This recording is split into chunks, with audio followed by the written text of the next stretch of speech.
Hi everyone, welcome back to my channel. Right now I'm about to record a video I've been procrastinating on for some time now, just because I was overthinking it and I was worried that I needed to do specific words or say a specific thing, or I just didn't know how to put this together, and I was just overthinking it. And I'm ready to do it because I'm ready to be obedient to God, and I know that this is what He wants me to do. And so yeah, I don't think it needs any other explanation other than that. So I'm gonna just jump right in.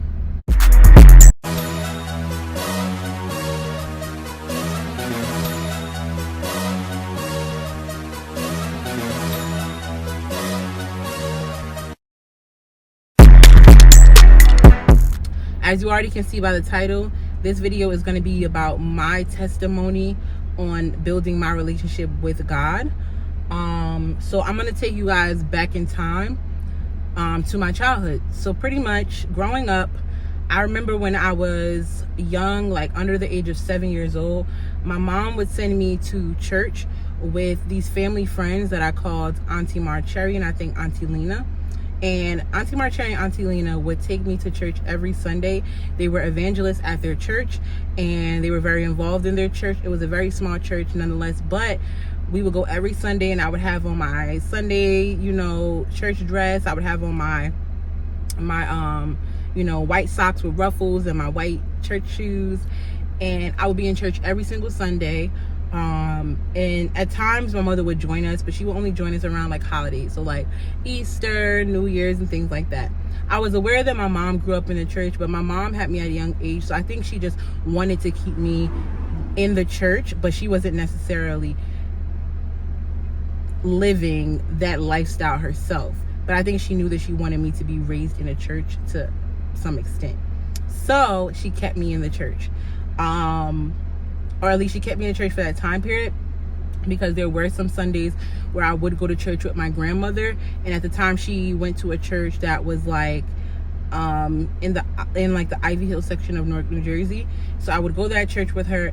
If I'm being very honest, I cannot remember like Bible study that clearly. I can't remember like Sunday school and Bible study that clearly, but I definitely remember being in the child section of church. I remember being in the child section of church. Like I was with all the other children. I would be in like the child room a lot of times. But when I would be kind of bored of being down there, I would go upstairs with my grandmother and just kind of sit next to her. But I would very often fall asleep in church. And I just wasn't old enough to really understand the word in church. And then I remember when I was probably around the age 10, between the ages 10 and 12, my mom started to go to church, but we didn't become we weren't in church consecutively and consistently until I was around the age like 11. And at that time we had fallen on very hard times. We were homeless, aka displaced at the time. So we started to go to church, and we were going every single week. We had a church home and we had a church family. There were times throughout that period while we were homeless that we actually stayed with one of our church family members. And that wasn't necessarily a great experience, but nonetheless, I'm thankful that we had somewhere to go. So we stayed with a church family member, and eventually we ended up like going to a shelter, because that just wasn't the ideal situation, and I don't think we were necessarily wanted after a while. We went to a shelter. But I share that to say, because I want to share why we stopped going. So my brother got christened at this church. Like this was our home church. But I think one Sunday my mom confided in our pastor, and she confided some things she was going through, some things she was experiencing. And when the pastor went up to preach that Sunday, I guess my mom felt triggered by something she said. Let me tell you why. Because I remember we went home, and I remember my mom making comments about how the pastor often preaches, and it makes her feel like she's talking about her, like she's condemning her, like something that she shared to the pastor is like on display. and she felt like the pastor was using her testimony to lead her sermon. And my mom would feel like the pastor wasn't like literally saying her name to the congregation, but it was almost like, we have a very small congregation. Why would you use my story, my experience, my journey as the basis of your sermon? And when I was a child, because you trust your parents, because you hang on their words, and you believe what they say, and you're just being guided by the adults in your life, I was like, yeah, that's wrong. Like, if you're telling me you confided in the pastor, and I'm overhearing you and another church sister just talk about how you guys feel like sometimes the pastor is like putting you guys on blast in the middle of church, or they're just like, even if she's not literally saying your name, most times she was never calling anyone out, like, yeah, sister Mary is dealing with a man, and or she's committing adultery. Like, the pastor didn't do things like that. But I think, like, just the fact that, let's say Sister Mary went to my mom, and Sister Mary is a made-up name, but let's say Sister Mary went to the pastor and said, like, hey, my husband is cheating on me, I don't know how we're going to get through this, and then the pastor preached about adultery that week. I think, like, that scenario triggered my mother, and I know another, like, member of the church that my mother was close to. And I started to notice that we started to go to church less. Like, our commitment to church, to be involved, was like getting smaller and smaller, dwindling, smaller and smaller, until she entirely stopped going. So since then, my mother would like randomly at times try to hold church within our household, like between me, her, and my brother, but it was just not consistent. And at that point, I still didn't know God for myself. Like, I hadn't actually been in a good Sunday school program, a good Bible study program, because often when I would be in those child sections, like the child room or the Sunday school room, they would just put on like a biblical movie for us, or they would like just read us the basic stories that we all knew, like Adam and Eve, and they would just like, it was surface level, and it wasn't. The reason why I'm saying this is because I feel like some churches have amazing Sunday school teachers, and some people may not acknowledge it, but those Sunday school teachers are very vital in the process of you like attending a church, especially like, I feel like a Baptist church, because you can get really lost in a sauce, lost in a word at a young age, or even as an adult, if you don't have that foundation of Sunday school, if you don't have that foundation of Bible study. So for me, like, it was all going over my head. I was just told that I needed to believe in God. I was told that church was what I was supposed to do. I was told that I was christened as a baby, and that I would eventually, as an adult, if I wanted to, become baptized. Like, I was told that that's what was the norm, and that was what was expected of me. So when my mom strayed away from the church, I was just like, you know what? Like, what my mom said is right. Like, if these people are judging her, or if they're not, like, if they don't mean well, if they're just trying to line their pockets and make money for themselves. And these are the things I'm overhearing my mom saying, whether she was saying them directly to me or she was saying them just generally speaking. These were things I was hearing her say. So for me, it was just like, okay, yeah, we not messing with church. And that's what my mother said. My mother said, these people aren't good people. So I just kind of thought all churches were like that. And let me not say that. Like, at the time, I thought that. As I matured and I got to high school, I knew that wasn't the concept for all churches. But I always told myself when I was in high school that, Tiana, at some point in your life, you're going to study the Bible, you're going to study the Quran, you're going to explore all these different religions and decide which one you feel like resonates with you, and you're going to create your own relationship with God. I just never got around to it because I was just focused on a lot of other things in undergrad.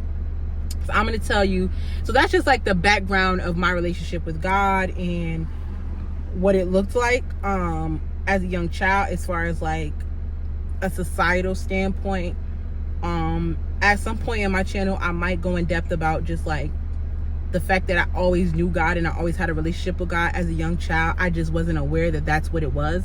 I was walking around thinking that I had a really strong like gut intuition. I was really intuitive, not knowing that that was God all along. So at some point I'll get into that, but right now I'm not going to, just because I want to keep on track with what I'm trying to share.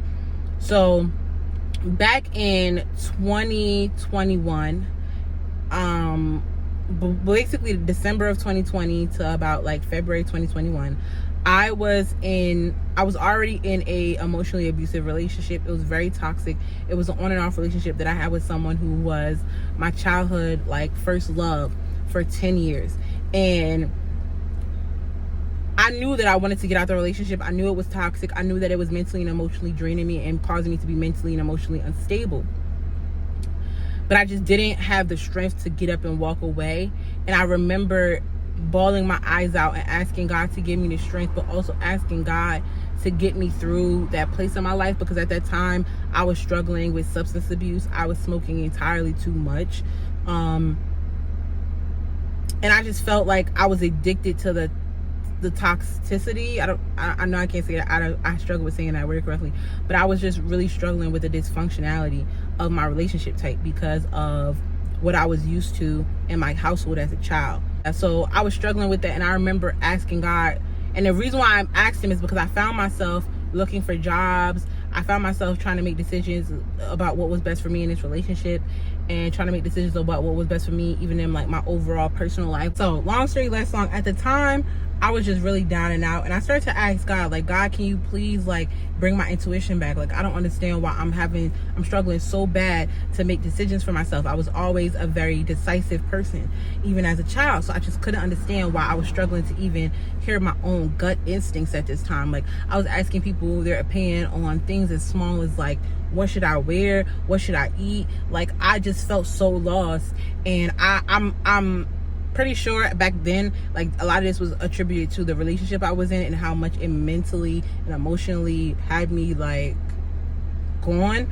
But at the same time, I just couldn't understand like why. And I didn't realize that the reason why was because I was allowing the devil to really like work in my life, and I was pleasing the devil at the time, and I had strayed so far from God that I didn't even know that was the reason why I couldn't hear my own gut intuition, which is God. So I remember I was in this relationship. I was really struggling to get out of it mentally, and I remember I would wake up every morning around 5 in the morning, and I could not fall back asleep. But whenever I would wake up, I would feel this urge to journal. So I started journaling every morning from between like January to like April. And I would journal, and I would be journaling for like 3 hours. But not coincidentally, because I know now that it was God, but coincidentally at the time, the young man I was dating at the time, he would be asleep. Those would be the hours where he would be asleep. He wouldn't wake up. And I would always be over his house because he always wanted me at his house, in his presence. Whenever I would go home, he would kind of like make an issue, or it would always be something every time I went home. Whether it be he would like start an argument, or he would suddenly need me for emotional support, or whatever the case was. He would always have an issue once I went home, so I would end up like coming back soon after. And I would notice that when I was there, him and the rest of his family were always asleep around those hours. There was only one family member in his house that was awake. So I'm editing this video, and something just dawned on me as I was editing it. So I just thought about the fact that that family member that was in that household, that would be the only person that was awake when God would wake me up every morning, and I would be journaling and just really like getting downloads from God. Like, he was speaking to me and I was writing it all down, and I was basically having my breakthrough, right? That family member barely communicated with the people in that house. Like, he barely talked to them. Although he lived with them, he barely spoke to them. I noticed that he was the only person in that household that went to church every Sunday, with or without them people. Like, he didn't go to church. He was the only person that went to church in that household. The rest of the people in that household did not go to church at all. Okay? And I don't know, something in my spirit is telling me that like there was a reason why I would wake up right before this man entered the house, and as he was like doing his morning routine, that would be the only time where like the house was quiet and there was no one else awake outside of me and him. And right after he would shower, like he came in from work and he would shower, I would end up going in and like showering, and like after that I would go to sleep, and y'all gonna hear the rest. But it's just ironic to me, like I'm editing, and it's ironic to me that like that was the only person that was awake when I was having that type of breakthrough, the person that knew God around that time. And I would journal during that time. I would shower. I would notice that when I got out the shower, right before I would go to sleep, or when I would wake up around like, I would fall asleep around like 7. I would wake up again around like 9. My horoscope, because I was really, like, because I was so lost, I was looking for validation through horoscopes. I was looking for validation through tarot reading.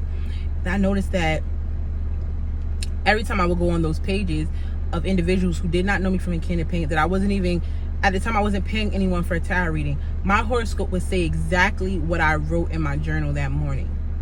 And I started to feel like, and I always felt like this, and I'm gonna have another video at another time which is about new age practices, but I used to always feel like, regardless of what those individuals believed, I used to feel like God was using the individuals who were pulling tarot cards or who were writing horoscopes online to speak to me, because I was praying to God. And for me, it was no way that I prayed to God at 5 o'clock this morning and I journaled about this. Like, I had this thought in my mind. It wasn't in my mind yesterday, it wasn't in my mind the day before. I literally prayed and I just felt this on my heart and I wrote it in my journal. And you pull these tarot cards around 8, 9 o'clock in the morning after I've already wrote in my journal. You don't know me, I'm a complete stranger. I'm watching you through social media. You don't know anything about what I'm literally experiencing from your work, but yet you're saying almost verbatim what I wrote in my journal. So for me, I knew that was confirmation from God, that whatever I was writing was his confirmation, that he was validating that, yes, I've planted these seeds in you. You called on me and I am answering you. So I remember at the time I was really looking for an apartment very hard. But the person I was with, they would kind of make that process a little difficult for me. And they were really negative throughout the process, even. And I was already having like trouble. We were in a pandemic, I wasn't in the best position, but I knew that I knew that I could not be at home at the time with my family, because that was the place where I became sick. So I knew that I could not heal, or I needed to do more healing outside of that space before I could return to it. So I knew that I needed to get my own place, even if it was temporarily. I'm looking for an apartment. And at the time, because we were in a relationship with each other, I was like, if you want to stay with me, of course you can stay with me. Basically, this person was just like making it a hard experience for me, and just a negative experience for me. Whenever we would view apartments, he would always have something like wrong to say. He was viewing every apartment with like all of these reservations, although he wasn't the one necessarily going to be contributing to it. But I was still open to allowing him to come over or stay there, because at the time I was still trying my hardest to see if I could make the relationship work, because the person was like pretty much lying to me that they were going to put forth the effort and try to work on the relationship. So long story less long, y'all, I finally realized that God wanted me to let go of that person and let go of certain friendships in my life, because I was feeling so alone. I was feeling so attacked, and God started to reveal things to me. I remember literally feeling and hearing over and over, listen more than you speak, listen more than you speak, listen more than you speak. Because I was getting to a place around like February, March, where I was having a hard time trusting people, and I was having a hard time reading whether the people around me were genuine. And I remember God telling me, like, listen more than you speak, listen more than you speak. So I just started to be observant of everyone around me, and things that he had already revealed to me years ago. It's like I had finally taken my rose tinted glasses off, and I started to see everybody in my life for exactly who they were to me, and exactly who they were showing themselves to be to me. And it was really hard, because I remember going to God and I remember crying around like mid-March and saying, God, like, why are the people that I love the most right now hurting me? And they're kind of hiding their hands and making it seem like they're not doing anything maliciously. But a lot of the things they're doing to me, I would have never done to them. I would have never handled them that way. I would have never treated them that way. I have never done that to them. So why are they doing this to me? And I remember wondering, second guessing myself, am I being too sensitive? Am I making this up in my head? Because I was being gaslit so much within my friendships and within our relationship that I could not decipher whether was I like going crazy, like am I crazy? I remember my ex even making comments like, are you going to go crazy like your family members, like trying to shame me for the fact that mental illness runs in my family. So he was just basically like, are you going to go crazy like some other people in your family? And a lot of that stuff, along with the gaslighting, the emotional manipulation, being emotionally manipulated by friends, being gaslit by friends, like it genuinely did have me feeling like I was mentally unstable and I was just going crazy. Like a lot of what I was experiencing and feeling was in my head. So I was really doubting myself. And I remember saying to God, like, God, the only way I know how to solve this is to remove myself from these people, is to remove them from me. And I just feel in my gut that that's what I need to do. Like, my gut intuition started to come back, and I remember saying, like, God, if this is right, if this is true, because at this time my gut intuition started to come back, but I didn't trust it. Like, I didn't trust my gut. And God revealed to me, because he told me to stay quiet, to observe, to allow people to tell me who they are. It should show me who they are instead of asking them who they are, because they're never going to reveal to me that they are being hosted by a demonic spirit. They're never going to reveal to me that they are leading from a place of greed and envy and jealousy. They're never going to reveal to me that they are around me for their own personal gain. They're not going to just easily reveal that to me, right? And I listened, I paid attention, I was observant, and slowly but surely the tints on my glasses just started to really fade, and I started to see, wow, like, this person was never a genuine friend of me, or this man never loved me. He had always had intentions of using me in some way, shape, or form. Or this person doesn't love me at all. They love what I can do for them. They love what I do for them. They love who I am to them, but they don't love me. And I knew at that point I had to let them go. But it took me a while. When I say a while, it took me a few weeks to come to terms with the fact that they just had to go. And I remember crying to God and saying, God, you're taking away my 4 best friends. What am I supposed to do? I don't have any other close friends that I speak to on a weekly, daily basis. God, you're taking away my boyfriend. I don't feel supported by my family. And right now, he's the only intimate, because it really wasn't intimate, but at the time I thought it was. He was the only intimate relationship that I had. So I was just like, what I'm supposed to do out here? You trying to leave me high and dry by myself in a panoramic? And I just felt him continuously nudging me, like, I got you. Like, let him go. Like, you're going to be good by yourself. You came here by yourself. You thugged it out for a long time by yourself. I got you. And I finally built up the courage, and I just ended the friendships. I ended the relationship. And y'all, I kid you not, that same weekend, I seen an apartment for rent that was within my price range. Wait, let me wheel it back. When I cut those friends off, I was already looking for a job really hard, and I had already went on an interview. That same week that I cut those friends off, I got word that I was offered a position at a job that at the time was my dream job. Like, it was my dream job description. I said, I see you, God. That only confirmed to me that what he was telling me was real. After that, he said, and now it's time to leave him alone. I said, God, I'm scared. This is the person that I've been in an on and off relationship with for the last 10 years. If I'm gonna leave, this needs to be the last time. And God, he confirmed to me that needed to be the last time. And I said, you know what? I'm done. So after that, me and the person broke up. I was completely done. Like, I knew within myself, even while I was hurting, even while I was grieving, even when I wanted to, like, go back, because I craved that toxic relationship dynamic, that dysfunction in that relationship. God revealed to me, like, Tiana, you cannot go back. It's over. It's done. Y'all, that same weekend, I ran across a listing for an apartment. At that time, I had already told myself, you know what?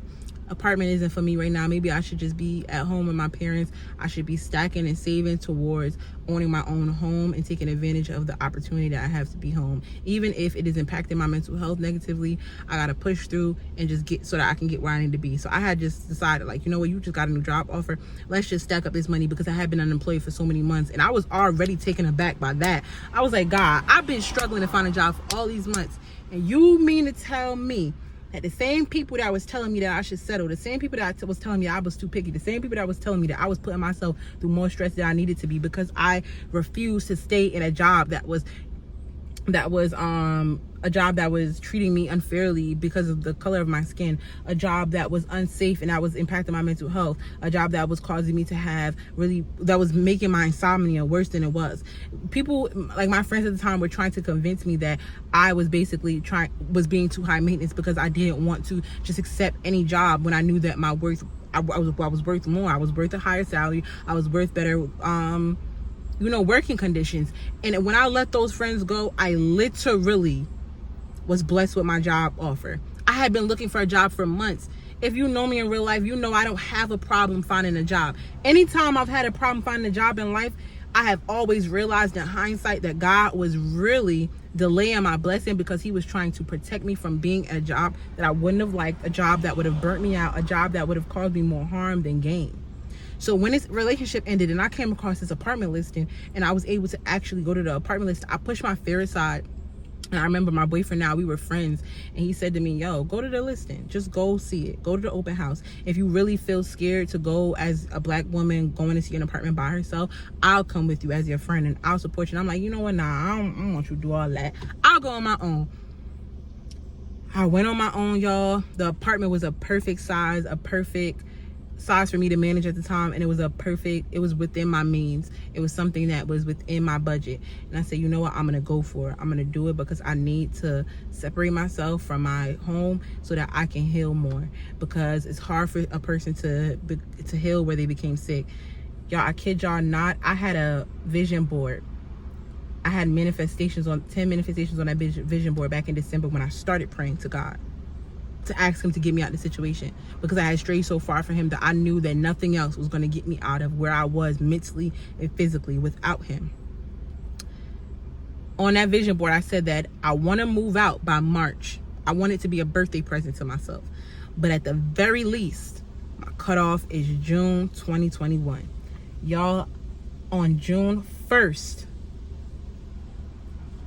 my property manager of my old apartment reached out to me and let me know that I was approved for my apartment.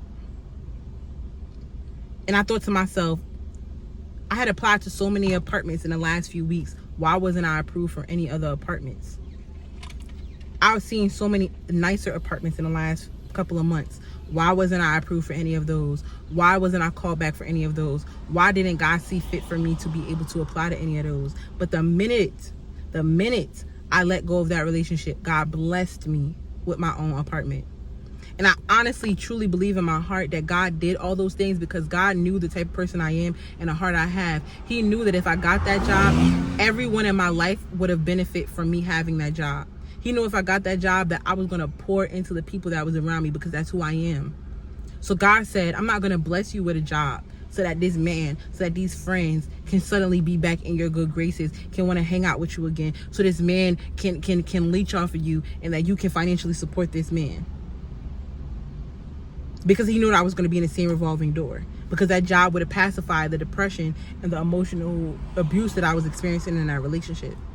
So he needed it to get that bad so that I could remove myself.